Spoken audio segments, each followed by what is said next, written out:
Recently, I had a illness, the coronavirus. No fun. Still recovering. But in doing so, I felt pretty close to death, to be honest with you. Um, and I started to think about, the story I've told. No one else is going to tell you this story. Um, and so I want to do it on camera. My book, no one's read my book. I mean, I didn't have a good editor. I'm the editor. And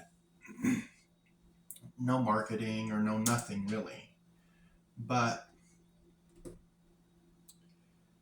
um, James Dean did have a child who was, and his name was Dean Byron, and that's my dad. And um, how it all happened, we have to back up quite a ways.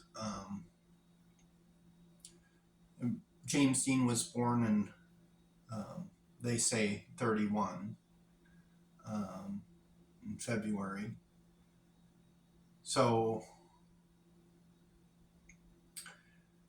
in order to tell you the story, I need to talk about my family first.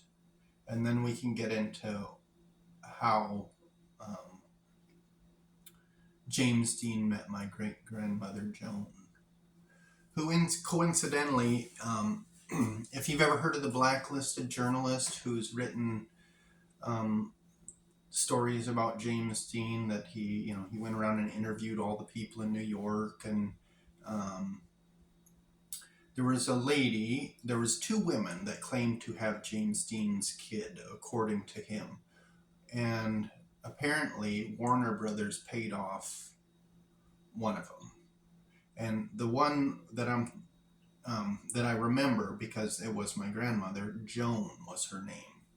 Um, but anyhow, how did Joan end up in Indiana? Well, my ancestor, Henry Pettigo, he came from Kentucky out to Indiana and settled, about maybe 50 miles south of Indianapolis. And um, he had a wife, Bianca, and they had three kids, uh, Luther, Fred, and Bertha Eleanor. These are the Pettigos. Now, the marriage didn't work out between Henry and Bianca, and Henry left, and he started another family somewhere else, not too far away, actually. Um, but Bianca, a year later, died, and the three children were separated, and they were like Bertha may have been like 5 or 6, and Luther was maybe 10 or 11. Bertha went to the children's home in Terre Haute, Indiana, where she got adopted after a couple years, maybe, or maybe it wasn't even that long, but she was raised by her adopted mom, who she took her last name of Williams. Um, so Bertha and Luther and Fred, I don't know what happened to Fred. He may have died or he may have moved somewhere else. I'm not sure. But Luther was taken by a farmer and was used to work the farm that the farmer owned. And he, basic room and board. And um, when he turned, or when he got old enough to strike out on his own, he did. And he went and he got a job in Terre Haute, working on box cars, building them, wooden, they were wood. And he married Mary Geisher, who would be my great great grandmother. So they had Robert Leroy Searing, Robert Leroy Pettigo. But Luther died in 1905 in a train accident. Um, and I think prior to his death, he had split up with Mary Geischer. And Mary had um, met this other guy. What was his name? Charles Searing. Yeah. Robert's stepdad. And they had another daughter and a few other kids. Um, so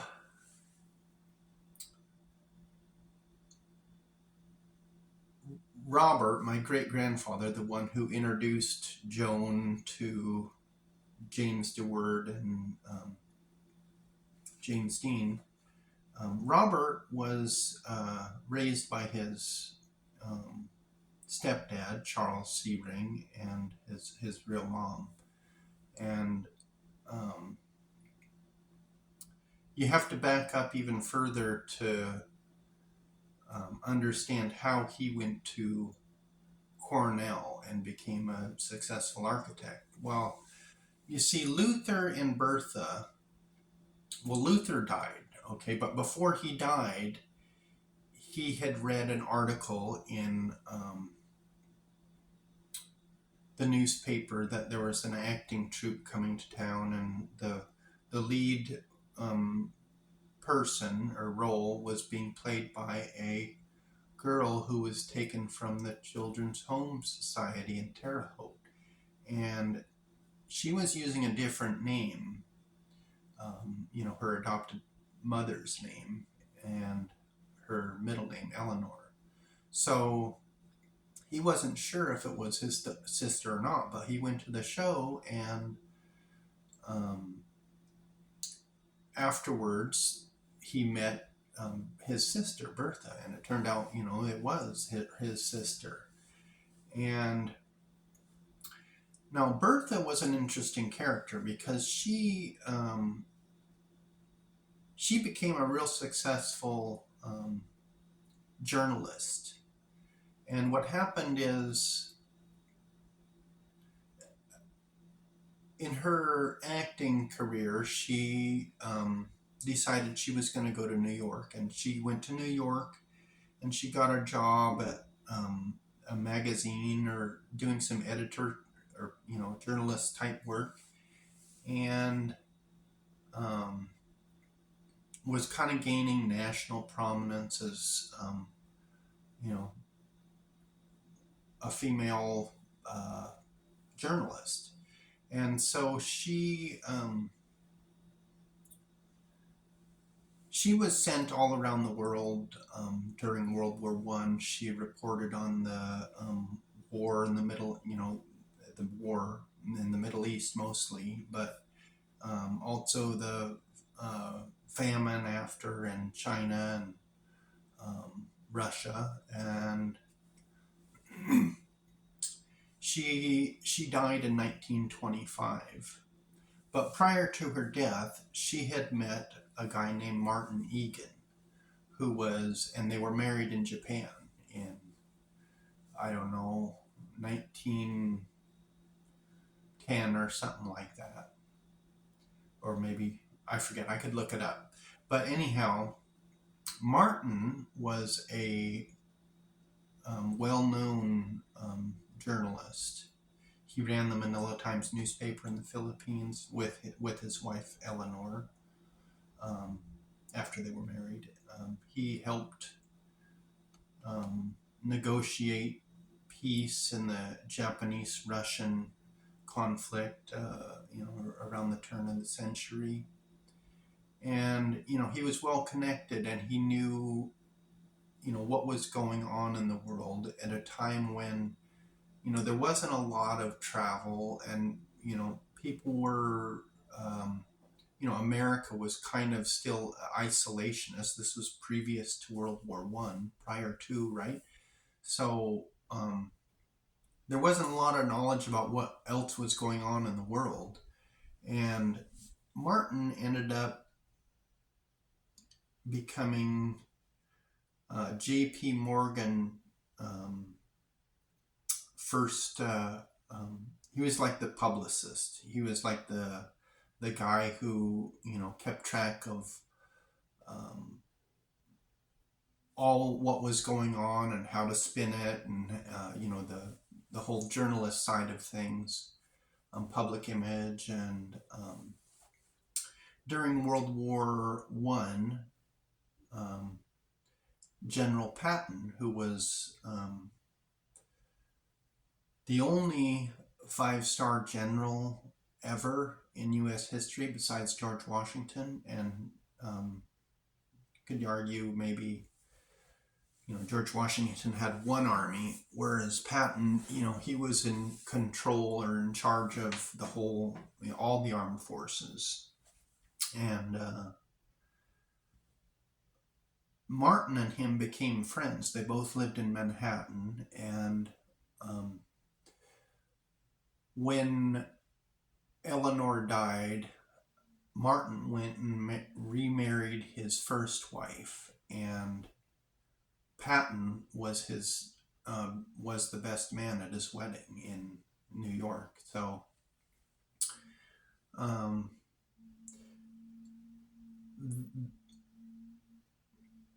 my family had really good connections with, or that side of the family had connections with General Patton. He was like one of Martin's best friends. And this is the guy who basically won World War One. Of course, not by himself. He was the guy in charge. And Martin was the guy who was advising him. He was the number one civilian advisor for General Patton. And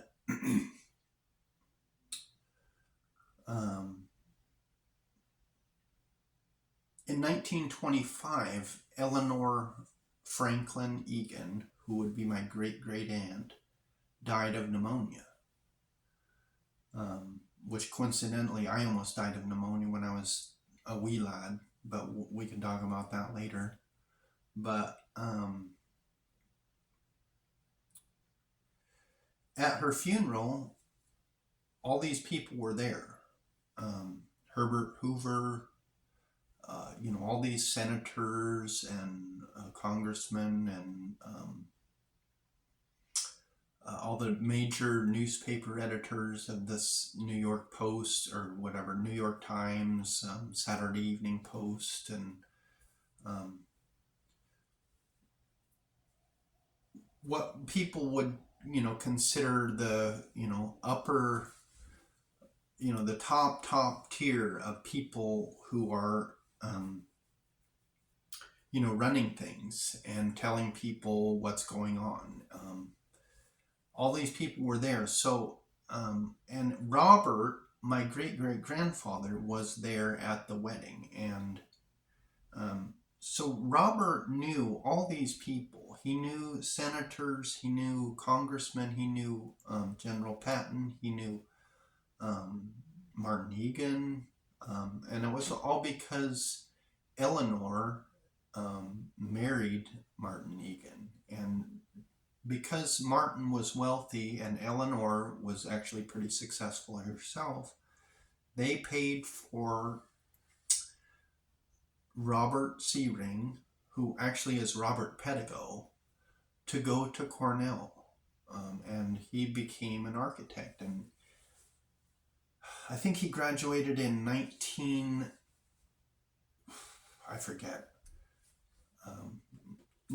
teens sometime, maybe. So everyone knew who these people were. In Terre Haute, Indiana in 1930, 1925, 1940, didn't matter really.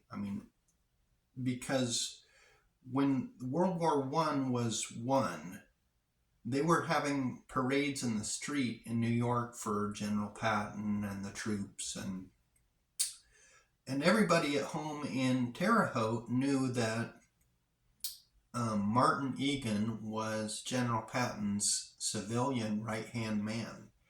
And they knew that Eleanor Franklin Egan was Robert Leroy Searing's aunt.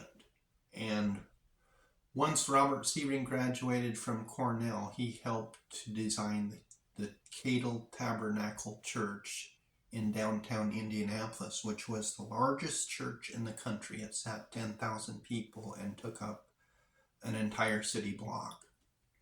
And later,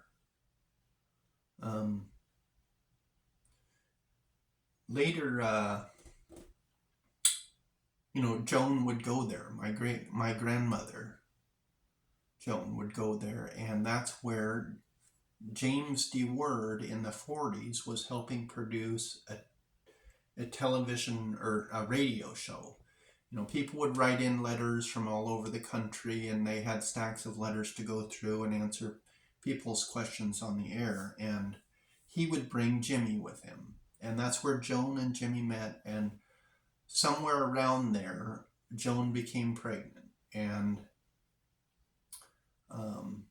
Joan was from New York. They lived in Manhattan. And Joan's mother, Catherine Weatherly, was a big theater person. She liked to go to the shows and after hours parties. And of course, Robert Searing, being pretty successful as an architect, he'd helped build a lot of the Tudor city in New York City. Like, he lived in the Tudor Towers while the rest of it was being built. And you can look on the internet as all the staff for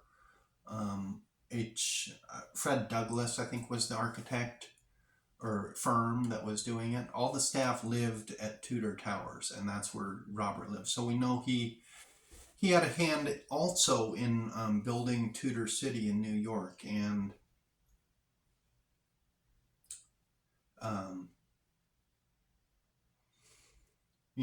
he would see, like, Katharine Hepburn would show up at the Tudor Towers and have exhibition tennis matches, just the kind of people, the showbiz people. And, of course, during that time there was kind of the Renaissance, the American Renaissance in Greenwich Village, a lot of artists. And so they were really plugged into that, and they enjoyed the heck out of it. And when Joan met James Dean in Cadle Tabernacle Church in Indianapolis, of course, that's all she really talked about, was what her folks were, had exposed her to in New York. And, it could be that was more of how James Dean became interested in performing, because prior to him meeting Joan, he wasn't in the drama club, or he wasn't doing that stuff, as far as I know. So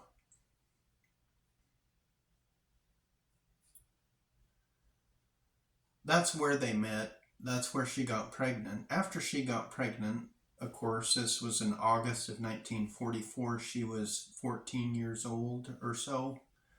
James Dean may have been around 13 and a half, going on 14. So Joan went back to New York. Of course, she had no idea she was pregnant, I'm sure, until, a few months down the road. And at that time, abortion wasn't really an option. And what happened was Robert Searing and Catherine Weatherly, the parents, decided unknown father was going to be put on the birth certificate, and they would, bear the responsibility of raising the child.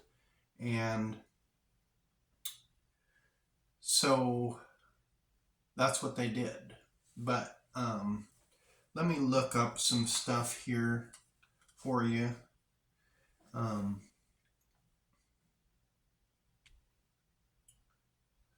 in Oh, now it doesn't want to cooperate with me. Um, excuse me. In 1937, or excuse me, I'm sorry.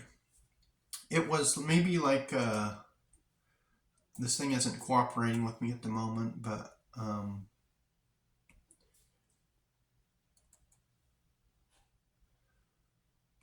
Robert Searing's mom and dad died, within, I don't know, 4 or 5 years of each other. And they would go back to Indiana for services, right? It's pretty easy to do. It's just not that big of a deal to get on the train in New York and go to Indiana. Um,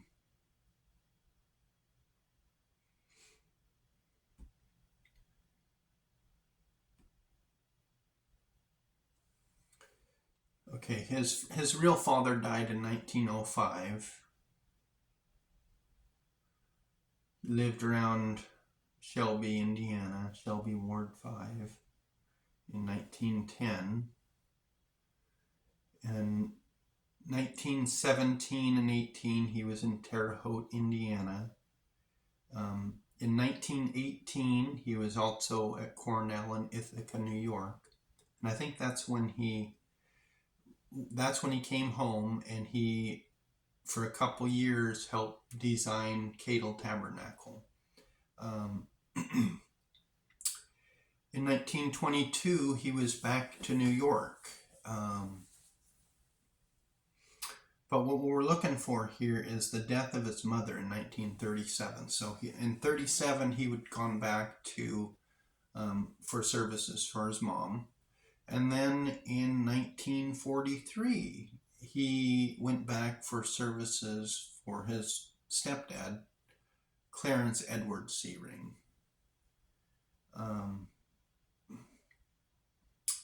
And right after that, 1943, the winter of, or might have been 44, I forget now. I'd have to pinpoint it down. But his wife, Catherine Weatherly, who was a big theater person, ran off with a black opera singer named Aubrey Pankey. And they traveled around, doing shows, and she was the publicist, or she set up the events for Aubrey to sing at. So in 1944, Robert went back to Indiana, bringing Joan with him on the train, because during the services for his father in 1943, his high school sweetheart, Mildred Williams, they reconnected. And during that summer of 1944, Joan was hanging out in Indianapolis with Pedigo relatives who lived around Cadle Tabernacle Church. And that's where she met James Dean. That's where Joan met James Dean. And Mildred and Robert Searing were having their own romantic affair, right? And so it was a couple years before they got married. They married in, 1950. He ended up marrying her like 4 years later after his divorce. But he had gone back to Terre Haute to meet Mildred because he had a 14-year-old daughter whose mother just ran off with some somewhat famous opera singer. So he was left alone. He didn't have, his aunt had died. He had Martin. I think Martin actually may have died at that point too, but I'd have to like go through all my, but so he needed someone to help with Joan, and um, that's what happened. Is he brought her back to New York, and they lived, and they raised Dean Byron, which is what Joan named her baby. Um, and he was, in and out of. Once Joan became more of an adult, and she married, which Robert was encouraging her to do because it was totally unacceptable back then to have a child out of wedlock. Robert had given Joan, his daughter, his ex-wife's wedding ring, so it would appear as if she was a married woman with a baby, when she would go out in the streets uh, in Manhattan, which is, and they lived on Avenue of the Americas, maybe 5-10 blocks from Central Park.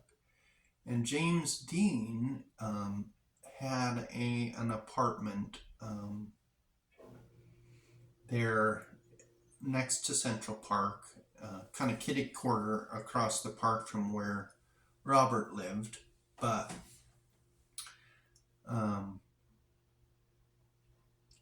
when James Dean filmed, I think it was Rebel Without a Cause. After Rebel, he went back to New York without and he was supposed to stay on, back in California and do promotional work for um,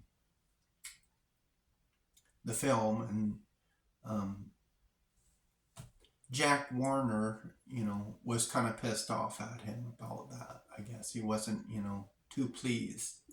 And then when the premiere happened in New York, James Dean was supposed to show up at the premiere, and he just blew that off and went back to California to start rehearsing or memorizing his lines for his next role, which would have been Giant, right? I think so, yeah. Um, so that's basically um, the story of how James Dean met my grandmother. And it's all verified by, at least on my end, as far as were these people in this location at this time. And yes, that is verifiable.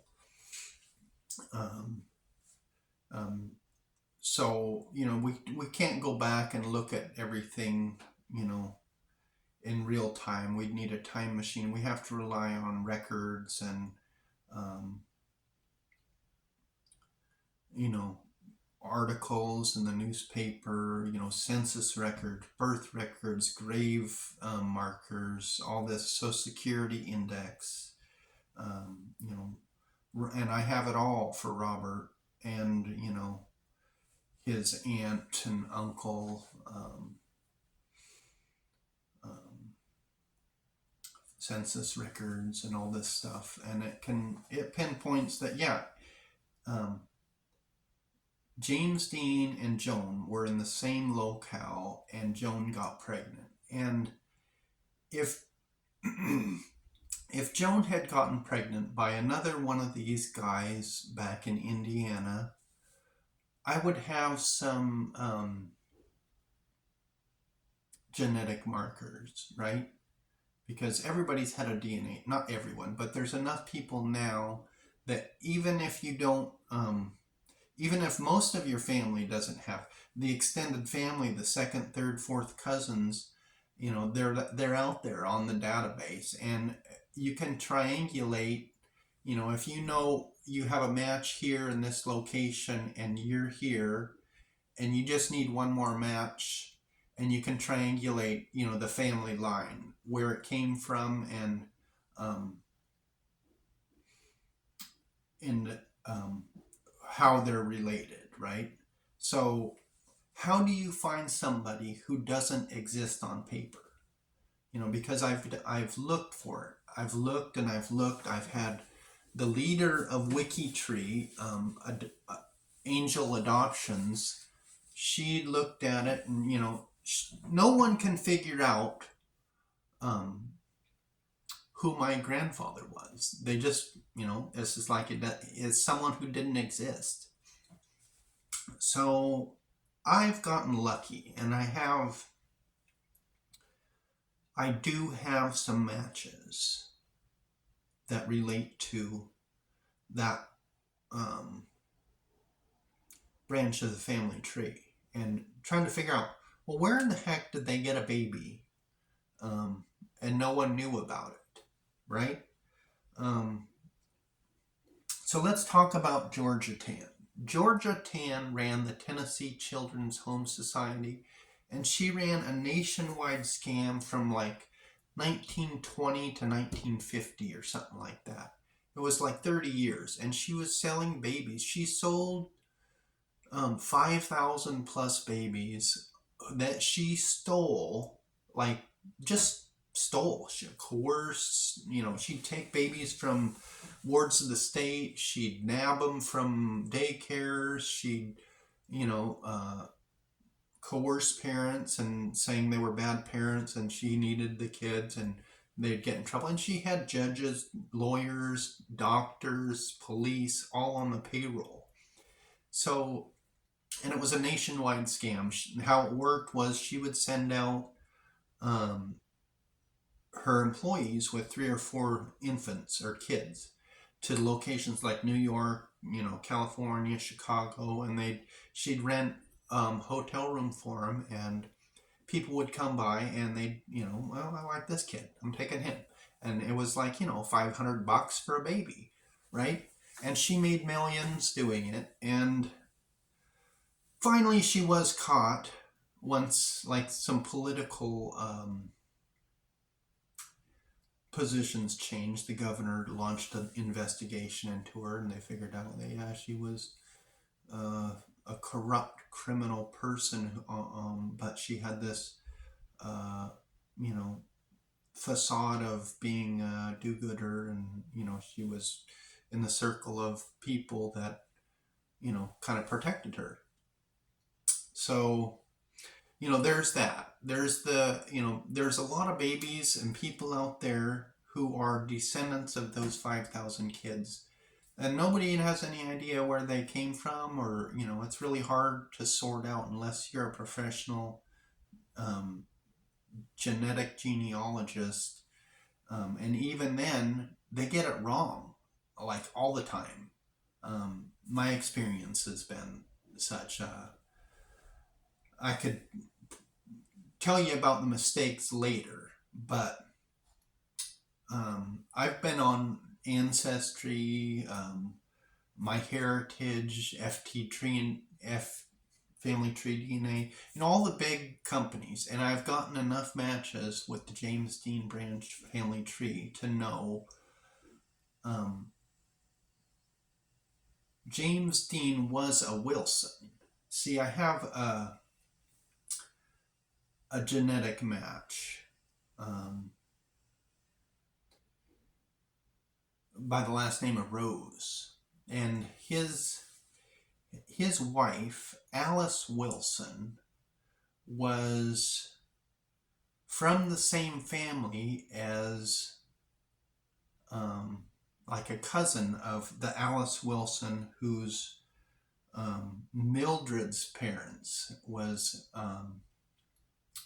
this what was it, Jim Slaughter and Alice Wilson. Now Alice or Ellsworth Rose was a cousin of Mildred's mother. So how is it that I am related to Alice Wilson and Rose and all these Wilsons, but there's no record of any person um, in the lineage of any person ever having a kid and documenting, the birth certificate so we could like research who the parents were. How is it that I'm related to them, yet there's no documentation? Um, and so, in finding out someone who doesn't exist, you have to look at what isn't being said and what isn't being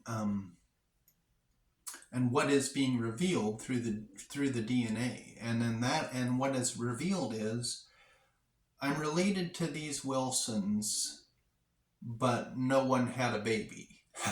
So the only explanation is something like that happened. Georgia Tan got a hold of it, or something happened. And what I've run across is several possibilities, but there's nothing definite. You can't prove it absolutely without going to James Dean's grave and digging up the body, right? And to be honest with you, I don't think the body's even there, because there's been numerous times James Dean's grave has been disturbed, and if they know, or someone knew, that James Dean was not the biological son of Mildred and Winton, then they would want to hide that, protect whatever money they've made off of James Dean. I don't care. I don't even want to hear about it. James Dean had an enormous impact on society in general. He was only like 24 when he died. And they've made a big story out of him. And, he was a really good actor, I think. I mean, I've watched some of it. So, let's look at just one possible explanation. And that is in 1930. 1930, Alice's cousin,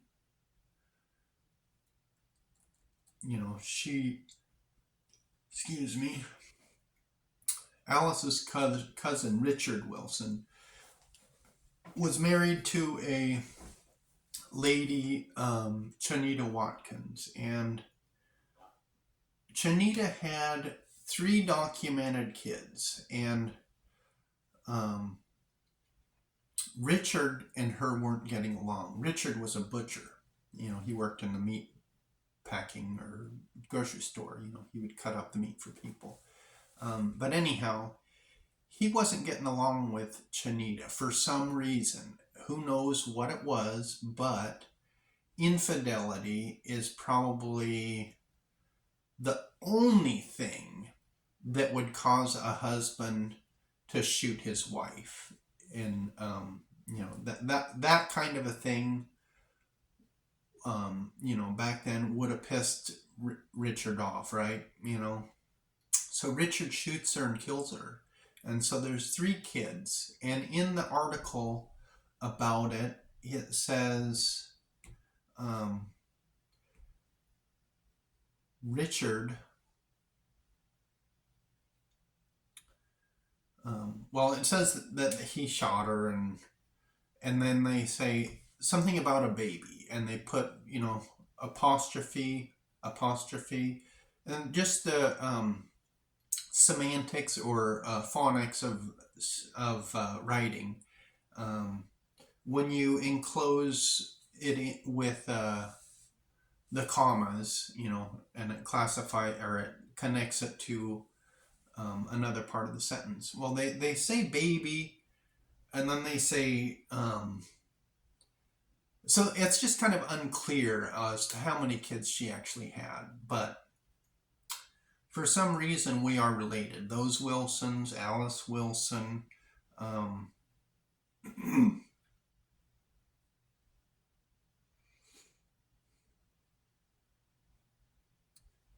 it's hard to do this, because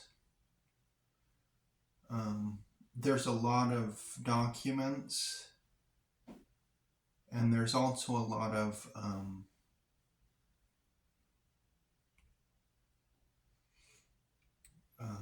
people and the way they interact. And I want to explain how it is I figured out that I'm related to the Wilsons. Okay, I have a strong genetic match in Colorado, and I know, and she was adopted. She has no idea who her parents were, supposedly. But she's the only match associated with James Dean. And in order for James Dean to be my grandfather, or in order to prove it, I need other matches. So I've had to go to these other web databases and get other matches that are on that same branch of the family tree. And then I'm able to triangulate, okay, all these, and I've had to do the whole family tree, all these people who ended up wherever they end up. You got to pick the ones where the girl is who had who is a strong genetic match. So I know in that tree of the roses, certain people ended up in Colorado around where she is. And by filling out all of the people and their sons and daughters, you can figure out, okay, there's only like 3 or 4 possibilities here. Either this person was the connected match, or this person, and no one's had a baby that was in the same location as my grandmother Joan. So it's a bit like pulling something out of thin air, kind of, because there's no documentation. It's just, yeah, there's genetic matches, but without a document that says this person had this baby at this date and he had these sons and daughters afterwards. It's and since James Dean died, he didn't have any other kids. There's no one to compare it to. And here's the tricky part, is James Dean was adopted, and it may have been like a cousin, the Wilsons, Mildred's mom got her a baby from, I don't know, it could have been Richard Wilson, or it could have been one of these other people, but it was one of them, right? And sorry, my tripod thing isn't real steady. So I've been able to triangulate this and figure out that, yeah, there's a missing person here that there are no records to. And that coincides with what happened to James Dean. He died young with no children. He didn't have any siblings that we know of, right? According to them. So what other indications besides the genetics that I've shown you or I've talked about here, what other facts that you can point to that show James Dean was likely adopted? I mean, you can compare photographs. He doesn't look much like his mother. The blonde hair. She was dark. They say Mildred's eyes were black as a raven's. Like she was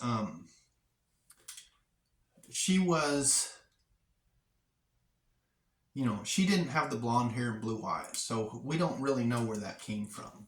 So there's that.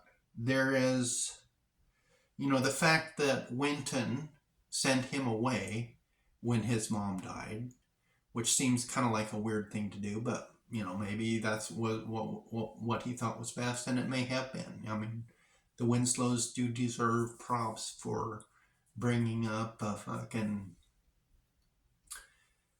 icon. right?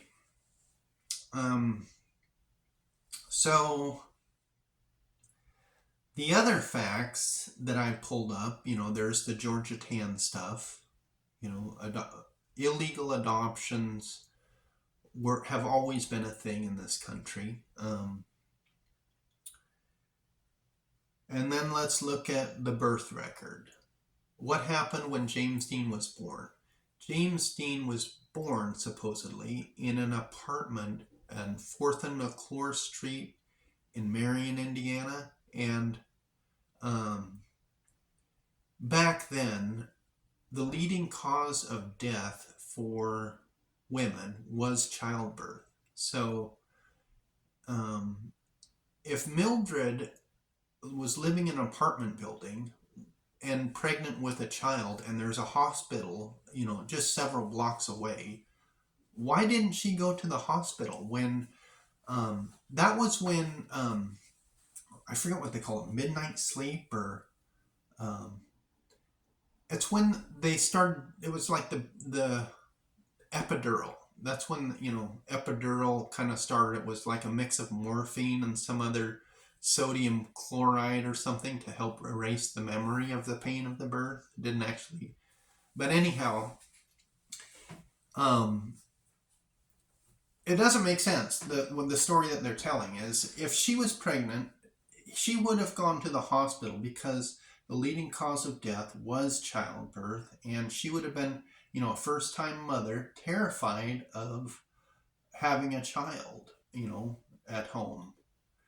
And then there's the birth weight. The doctor lists James Dean's birth weight as 8 pounds 10 ounces. Now, that is a very large baby. And modern studies show that large babies equate to large adults. I mean, it's not an absolute, it doesn't always happen. A large baby can be, end up, through environmental reasons, maybe he wasn't getting enough to eat or whatever, may not end up being a big person. But in general, that's what happens. When you're basically a 9-pound baby, you're going to be a big boy, right? And that's what everybody says. Everybody, you can look at puppies, a litter of puppies, you can pick out the runt, you can pick out the big one, and it's not a low percentage. The big one in the litter ends up being the big one in adult life, and the little one ends up being the runt, right? That's what happens. It's just facts. So, even though they have a document that was signed by a doctor that says he was born at home on 4th and McClure, 8 pounds 10 ounces, February 8th, 1931, it's just a document. It's just a piece of paper. There's really no evidence pointing to Mildred being his biological mother other than that document. There's no pictures of her pregnant. You know how many pictures of them are out there? Hundreds of pictures of Mildred and Winton and Jimmy together. There isn't a single picture of Mildred pregnant anywhere. So how is it that they had a camera and everyone knows maternity pictures are a thing? How is it that there's no photograph of her pregnant, and yet she, you know what I'm saying? It just does not add up. All the things they say does not add up to facts. It adds up to a bullshit story that was told. It wasn't out of malice or anything evil. They thought they were doing the right thing because back then, being adopted, there was a stigma around it. Have you ever heard of the orphan train that would carry kids and workers back and forth from the cities to the Midwest? And that was all for farm work. And,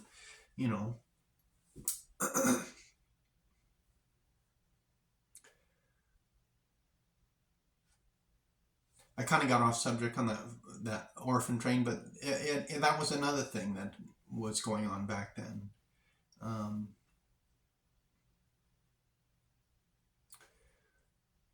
yeah, it's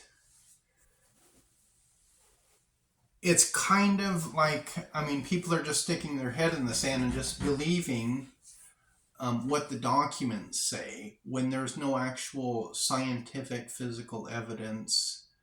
Um, None of the James Dean people want to take a DNA test. Nobody is even interested in my story, really. I mean, they want it buried. They are very happy with the millions and millions of dollars they have because uh, my great my grandfather was um, fortunate enough to kind of make a name for himself. Um, and I don't blame him, and I don't really want to have much. I mean, I don't really have much connection to them, and I don't want to have a court battle with them. I don't care about their, whatever it is that they're doing. It's their business. Everything after James Dean, it's not my thing. This is my thing. This story is, um, and I've proved it. There isn't. I mean, I can't like absolutely prove it because what we're dealing with is um, kind of an invisible person who died without having kids. And so there's not a lot to really pinpoint. But if it was anyone else, I would have genetic matches with them, right? And and there's two sides of James Dean's family tree. The one side, which on the Wilsons, and then there is the other side, which is the father. And I don't, I have some theories, but until I can find an actual, um, genetic matches to back up those theories, I really don't want to talk about them. But um,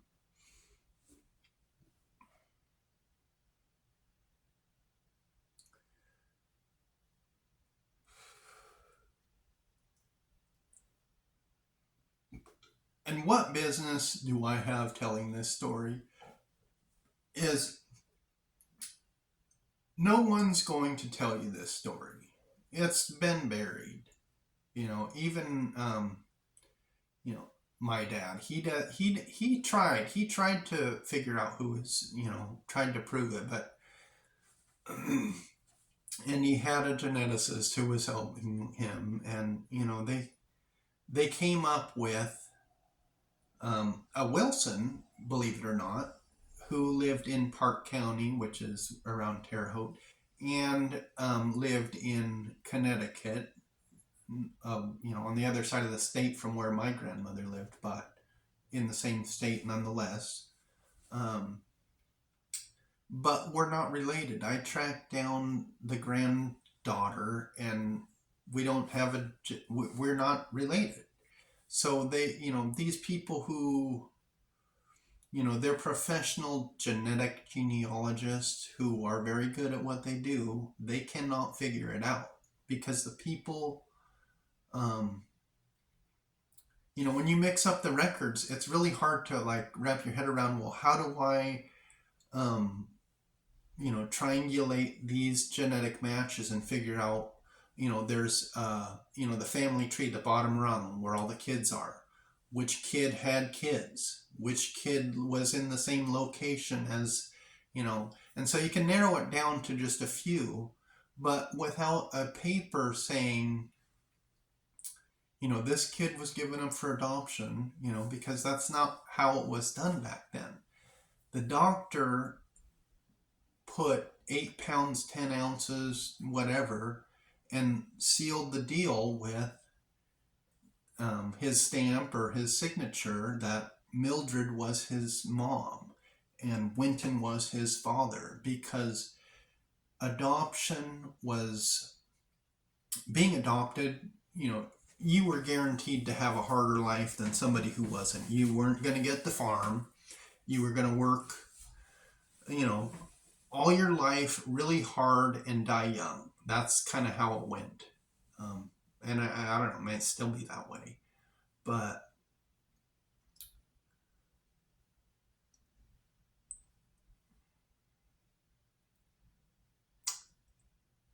I think there's a possibility for, because this story is actually um, not just a story, it's, it's fact. All these people, General Patton, um, Martin Egan, Eleanor Franklin Egan, um, Robert Sebring, all these people were real people. There's documented evidence they were, friends. And um, and there was articles in the paper about that. So and everybody knew Robert, had connections basically. Um, so he was a popular guy, especially back in Terre Haute. Um, it was rare for someone to become, successful like that. And he got lucky. He was probably talented in his field, but just the way things worked, he got pretty lucky knowing who he knew, um, and even though nobody believes my story, and even though I verified everything for you, um, it's kind of like a nobody wants to hear it. They want to believe in what they've been told all along, which is, the story you've heard, which, everything after, um, his high school years, they have it pretty nailed down. They know where he was, they knew, where he lived, they knew, all this stuff. And there's always been a rumor of the James Dean child. Nobody's been able to figure it out. And I'm here to tell you, I've figured it out. And there isn't anything in it for me other than more embarrassment for being James Dean's grandson. But I think there is a possibility, that there are people out there who are interested in, there's actually a cult. It's not a real cult, but they're Deaners. The people who care about James Dean, they're the ones who will probably be most resistant to the story because what they've been told, they believe.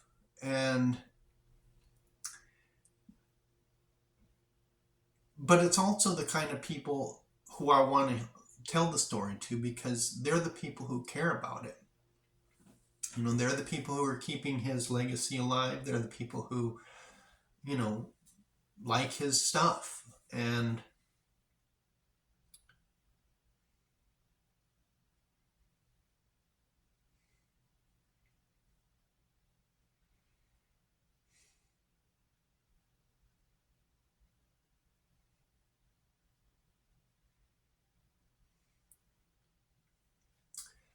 I think there's possibility that there's somebody out there who wants to help me, basically.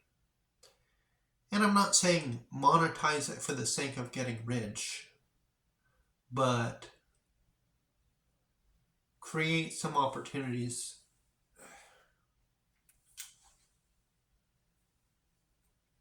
where I can be supported because